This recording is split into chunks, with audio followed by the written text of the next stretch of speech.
Toll नाक्यावर वाहतूक कोंडी टाळण्यासाठी आणि महामार्ग विनाअडथळा वाहतुकीसाठी फास्टॅग प्रणाली राबवण्यात येत आहे। त्यात 15 फेब्रुवारी पासून फास्टॅग नसलेल्या वाहनांकडून दुपटीने रक्कम वसूल करण्याचे नियम लागू होऊनही फास्टॅग लाईनीतही वाहनांना अर्धा तास वाहतूक कोंडीला सामोरे जावे लागल्याने फास्टॅगचा उपयोग काय असा प्रश्न उपस्थित करून वंजारी महासंघाचे महाराष्ट्र उपाध्यक्ष छबू कांगणे यांनी संगमनेर जवळील टोल नाक्यावर आंदोलन करत जाब विचारून सुमारे 100 वाहने ही विना टोल वाहनांना प्रवास करून दिलाय। देशातल्या सगळ्या राष्ट्रीय महामार्गांवर भरला जाणारा टोल हा 1 डिसेंबर 2019 नंतर फास्टॅगद्वारे भरण्यात यावा असे वाहतूक आणि महामार्ग मंत्रालयाने म्हटलं होतं, पण ही मुदतवाढ 15 डिसेंबर केली होती।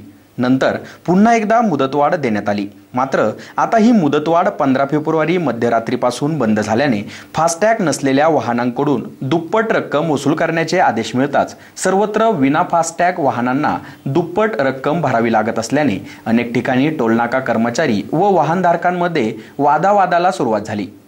त्यात ज्या कारणासाठी फास्टॅग प्रणाली राबवण्यात येत आहे त्याच फास्टॅग लाईनला वाहतूक कोंडी ही अर्धा ते 1 तास होत असल्याने फास्टॅगचा उपयोग तरी काय असे म्हणत संगमनेर जवळील टोलनाक्यावर वंजारी महासंघाचे महाराष्ट्र उपाध्यक्ष छबू कांगणे यांनी आंदोलन करत नियमावली सांगून सुमारे 50 ते 100 वाहने विना टोल काढून दिले व फास्टॅग प्रणाली सुद्धा कुचकामी असल्याचे दाखवून दिले।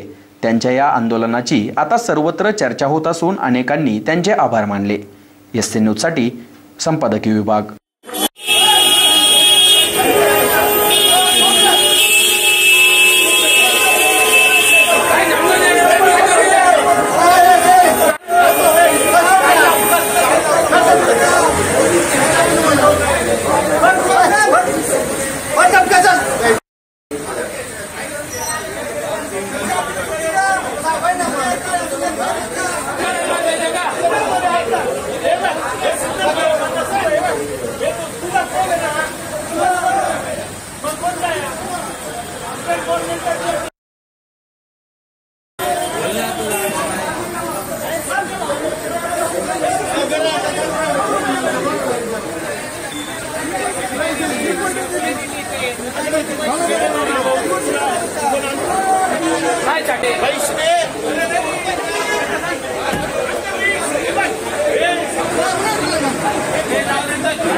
हो गया